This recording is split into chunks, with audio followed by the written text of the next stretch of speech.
தைரியம் இருந்தா லாட்டரி நிறுவனத்திலிருந்து 900 கோடி ரூபாய் திரு மு.க. ஸ்டாலின் அவர்கள் ஏன் வாங்கினார்கள்? தைரியம் இருந்தா. அவருடைய மாமனார் தான். அவருடைய மாமனார்ட்ட கேட்டு அந்த விளக்கத்தை பெற்றுக் கொள்ள வேண்டும். நம்ம அண்ணன் ஆதவர்ஜுனை பாத்தியா ஃப்ரெண்ட்ஸ், உதயநிதி தெருக்கி விட்டாரு ஃப்ரெண்ட்ஸ் அப்படின்ட்டு இருக்காங்க. டேய், அவங்க 2 பேருமே இந்த நாட்டை நாசம் பண்ணி எவ்வளவு வேலை பார்த்துருக்காங்க தெரியுமா?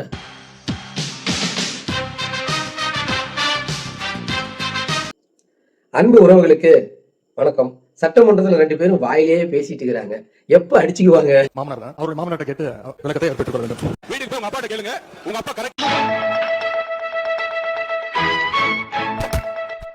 அதாவதுங்க, சட்டமன்றத்துக்குள்ள அப்படியே ஆதவர்ஜுனை எந்திரிச்சு உதயநிதி பார்த்து, எங்க மாமனார்கிட்ட 900 கோடி வாங்கினீங்கல்ல, எதுக்கு வாங்கின? தில்லு தயிர் இந்த சொல்லு பார்க்கலாம் அப்படின்னு உதயநிதி பார்த்து கேட்க, உதயநிதியும் எந்திரிச்சு, கொடுத்தது உங்க மாமனாரு, எதுக்கு கொடுத்தாரு நான் அவரை போய் கேள அப்படின்னு இவர் பதில் சொல்ல, 2 பேரும் மாத்தி மாத்தி இப்படியே கத்திக்கிட்டாங்க. ஆனா எதுக்கு இந்த 900 கோடி கொடுத்தாங்க, எதுக்கு இப்ப 2 பேரும் அடிச்சுக்கிறாங்கன்னு தெரியாம வெளியில இருக்கிற இந்த தாவேக்காவுடைய விர்ச்சுவல் வாரிசு சீன் போட்டுட்டு இருக்காங்க. ஃப்ரெண்ட்ஸ், நம்ம அண்ணன் ஆதவர்ஜுனை பாத்தியா ஃப்ரெண்ட்ஸ், உதயநிதியை தெருக்கி விட்டாரு ஃப்ரெண்ட்ஸ் அப்படின்ட்டு இருக்காங்க. டேய், அவங்க 2 பேருமே இந்த நாட்டை நாசம் பண்ணி எவ்வளவு வேலை பார்த்துருக்காங்க தெரியுமா? எங்களுக்கு தெரியும், ஆனா தாவேக்கால இருக்கக்கூடிய விர்ச்சுவல் வாரிசுக்கு தெரியாதுல்ல. அதனாலதான் இந்த காணொலியில எதுக்கு இந்த 900 கோடி கை மாறிச்சுன்னு நம்ம சொல்ல போறோம். அதாவது 2021 தேர்தலப்ப திமுகவுக்கு 900 கோடி லாட்டரி மார்ட்டின் குடும்பம் தராங்க. அப்ப கூட இருந்தது ஐயா ஆதவர்ஜுனா தான். இந்த 900 கோடியும் கொடுத்து எங்களோட வாய்ஸ் ஆஃப் காமன், அதாவது ஆதவர்ஜுனா நடத்துறது பார்த்தீங்களா, அந்த வாய்ஸ் ஆஃப் காமன் உங்களுக்கு வேலை செய்யும், உங்களை எப்படியாவது நாங்க ஜெயிக்க வைக்கிறோம் அப்படின்னு சொல்லி பாட்டெல்லாம் போட்டாங்க. ஞாபகம் இருக்குதுங்களா? ஸ்டாலின் தான் வராரு, விடிய தர போறாரு, இந்த பாட்டெல்லாம் போட்டு பயங்கரமா வைப் பண்ணிட்டு இருந்தாங்க. இந்த பாட்டு போடுற ஐடியெல்லாம் வந்து இவருது, நம்ம பிரசாந்த் கிஷோருது.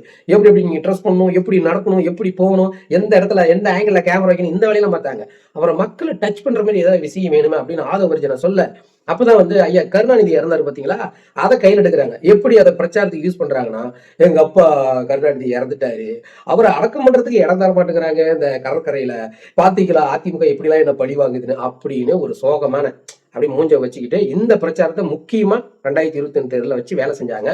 இவங்க எதிர்பார்த்த மாதிரி அந்த தேர்தலில் அந்த அனுதாபம் கொஞ்சம் ஓட்டா மாதிரி இவருக்கு வந்துருச்சு. இப்போ இவங்க ஜெயிச்சுட்டாங்க.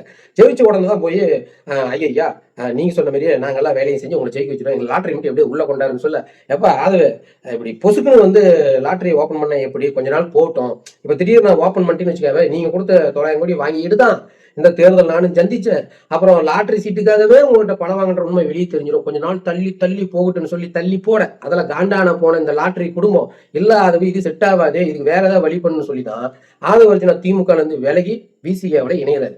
இணைஞ்சப்ப எடுத்த உடனே யாருக்காவது துணை பொதுச் செயலாளர் போஸ்டிங் கொடுப்பாங்க ஒரு கட்சியில கொடுத்தாங்க. அப்ப இவர் என்ன பண்ணாரு, அங்கேயும் இந்த வாய்ஸ் ஆஃப் காமனை வச்சு இவருக்கு விளம்பரம்லாம் நிறைய பண்ணிக்கிட்டு திருமாவளவனுக்கு அடுத்த முதல்வர் எங்க தலைவர் தான், எரிச்சி தமிழர் புரட்சி தமிழர்னு சொல்லி பில்டப்லாம் விட்டாங்க. இதுல கொஞ்சம் காண்டான போன திமுக கூப்பிட்டு திருமாவளவனுக்கு வார்னிங் கொடுக்குறாங்க. இல்லைங்க, சரிங்க, மன்னிச்சிருங்க, இதுக்கு மேல அவர் சொல்றதை நான் கேட்க மாட்டேங்க அப்படின்னு சொல்லி. அதுல கூட உங்களுக்கு முக்கியமான ஒரு விஷயம், இந்த மது ஒழிப்பு மாநாடுன்னு போட்டாங்க பார்த்தீங்கன்னா, கையில் எடுக்க சொன்னது ஆதவர்ஜுனா தான். உடனே இவர் என்ன பண்ணிட்டாரு, இல்லப்பா நீ வந்து ஏதோ பண்ற, எனக்கு இது தப்பா தெரியுது, ஏன்னா மேல் இடத்துல என்னோட எஜமான் வந்து கொடுக்குற 1 சீட் 2 சீட்டு நீ உழ வச்சிரு போல, நீ தயவு செய்து கட்சியிலிருந்து போயிருப்பான்னு சொல்ல, இவரும் அந்த கட்சியிலிருந்து விலகி என்ன பண்றது, எங்க போறது, போச்சு அந்த 900 கோடியும் போச்சு, தேர்தலுக்கு இங்க வேலை செஞ்சு அதுவும் போச்சு, இப்ப விசிகாவில் பல கோடி கொடுத்துதான் அவருக்கு கூட ஒத்துவதிக்கிட்டு இருந்தா அதுவும் போச்சு, இப்ப என்ன பண்றது தெரியாம முடிச்சிருக்கிறப்ப தான் போக வழி தெரியாம இருந்தவனுக்கு வழி கொடுத்த மாதிரி தாவேக்கால போய் இணைய, அங்கேயும் இதே டிமாண்ட், பல கோடி நாங்க தரோம், உங்களுக்கு எங்க வாய்ஸ் ஆஃப் காமன் கூட இருக்கும், பயங்கரமா பாட்டு போட்டு வைப் பண்றோம் அப்படின்னு பண்ணிட்டு இருந்தப்ப தான் இந்த வைப்பு பத்தாது. போன தேர்தல்ல திமுக இந்த சென்டிமெண்ட் வச்சாங்க, அப்பா சென்டிமெண்ட், இங்க வந்து மனைவி சென்டிமெண்ட் வைக்கணும்னு சொல்லி உண்மையாலுமே அது நடந்தது. அவங்களை விவாகரத்து கேட்க சொல்லி ஐடியா கொடுத்ததே இவங்க தான். அவங்க விவாகரத்து கேட்க பாத்தீங்களா, திமுக எங்களை நசுக்குது பிதுக்குது, ஒரு நடிகை சம்பாதிச்ச உச்சத்தெல்லாம் தொட்டுட்டு வந்தேன், அதெல்லாம் விட்டுட்டு எதுக்கு வந்தேன், உங்களுக்கு ஏதாவது நான் செய்யணும், நன்றி கடன் பட்டுருக்கிறேங்க அப்படின்னு வந்தவனை என்னை வந்து எப்படி சித்திரவதை பண்றாங்க, எனக்கு எதிரே என் மனைவியே திருப்பி விட்டுட்டாங்க, இதுக்கெல்லாம் திமுக தான் காரணம் அப்படின்னு சொல்லி தேர்தல் நேரத்துல பயங்கரமா அந்த வேலையை பார்த்தாங்க. அவங்க நினைச்ச மாரி இதெல்லாம் ஒர்க் அவுட் ஆச்சு. அது கூடவே இந்த ஜனநாயகம் படுத்தி லீக் பண்ணுங்க, இதுக்கும் திமுக தான் காரணம்னு சொல்லி அடிச்சு விட்டாங்க. கடைசியா பார்க்க போனா இவங்க ஜெயிச்சுட்டாங்க. ஜெயிச்சு வந்ததுக்கு அப்புறம் இந்த ஜனநாயகம் படம் ரிலீஸ் பண்ணவன கூட வெளியே விட்டாங்க பாத்தீங்களா. இப்ப கூட சங்கீதா அவர்கள் வந்து டைவர்ஸ் கேஸ்க்கு நம்ம வாபஸ்ன்னு சொல்லிட்டாங்க. இதெல்லாம் பயங்கரமான ஒரு தந்திர வேலை. இப்போ என்ன ஆயிப்போச்சு, லாட்டரி சீட்டை உள்ள கொண்டாடணும். அதுக்கு தானே இவர் ஆதவர்ஜுனா வேலை செஞ்சாரு.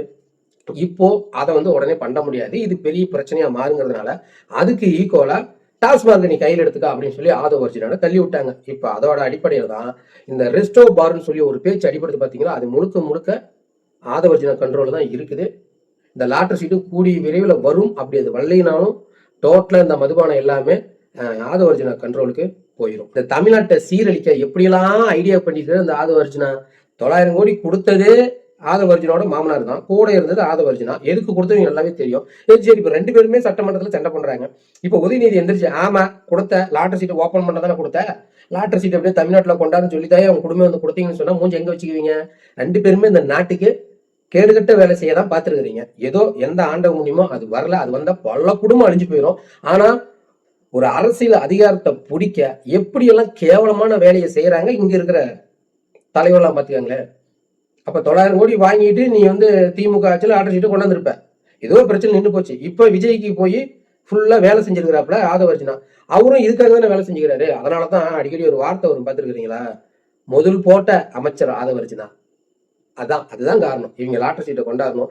இதுக்காக எந்த எல்லைக்கு வேணாலும் இவங்க போவாங்கிறது எடுத்துக்காட்டு தான் சொந்த மனைவியை விவாகரத்து பண்ண சொல்ற மாதிரி அது ஒரு பிரச்சனையாக்கி அதுக்கு திமுக தான் காரணம்னு சொல்லி. அது மட்டும் இல்ல, நான் தாவக்கால இருக்கிறேன், இங்க தாவக்காய தோத்துட்டா கூட அவங்க மாமியார் வந்து அதிமுக இறக்கி விட்டாங்க. இவங்களுக்கு எல்லாம் என்ன தேவை? தமிழ்நாட்டு அரசியல் வரதுக்கு என்ன தேவை?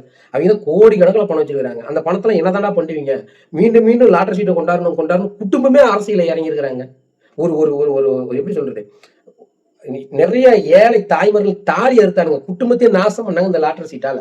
குடும்பமே கட்சியில இறங்குது, அதிகாரத்தை பிடிக்க துடிக்குது. காரணம் லாட்டரி சீட்டு. இந்த லாட்டரி சீட் வச்சு எவ்வளவுதான் சம்பாதிப்பீங்க? சரி, சம்பாதிச்சு என்ன பண்ண போறீங்க? பசின்னு வந்து அதை திம்பிங்களா? பணத்தை தாகன்னு வந்தா தண்ணி கொடுக்க மாட்டீங்களா?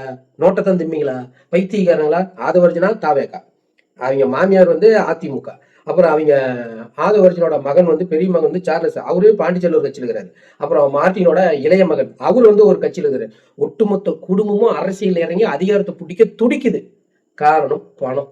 மாடு மேரி வேர்வு தண்ணி சிந்த சிந்த உடம்பெல்லாம் உப்பு பூத்து போய் இந்த நாட்டு மக்களை காப்பாற்றணும், மண்ணை காப்பாற்றணும், மலையை காப்பாற்றணும்னு தெரு தெருவா இறங்கி இந்த மக்களுக்கு குரல் கொடுத்து ஒவ்வொரு தடவையும் இந்த மக்களுக்கு எதிராக ஒரு திட்டத்தை கொண்டாந்தா அதை எதிர்த்து சண்டை செஞ்சு தடுத்து நிறுத்தின ஒரு மக்களுக்காகவே வாழ்ந்துட்டு இருக்கிற நம்ம அண்ணன் சீமான் அவர்களை இந்த மக்கள் கண்டுக்க மாட்டேங்கிறாங்க. பல கோடி செலவு செஞ்சு விளம்பரம் பண்ணி இந்த அரசியல் அதிகாரத்தை எப்படியாவது பிடிக்கணும், அந்த நாட்டை அழிக்கணும்னு துடிக்கிற இந்த மாதிரி திருட்டு கும்பலுக்கு இந்த நாட்டுக்கு வந்து நாட்டு மக்கள் வந்து ஓட்டு போட்டு ஜெயிக்க வைக்கிறாங்க. இன்னமும் இதை தொடர்ந்து ஏகப்பட்ட பிரச்சனை உள்ள வரப்போகுது. இந்த மக்கள் என்ன பண்ண போறாங்க தெரியல. இப்பயாவது பட்டு திருந்துட்டோம். மீண்டும் ஒரு காலம் சந்திப்போம். நன்றி.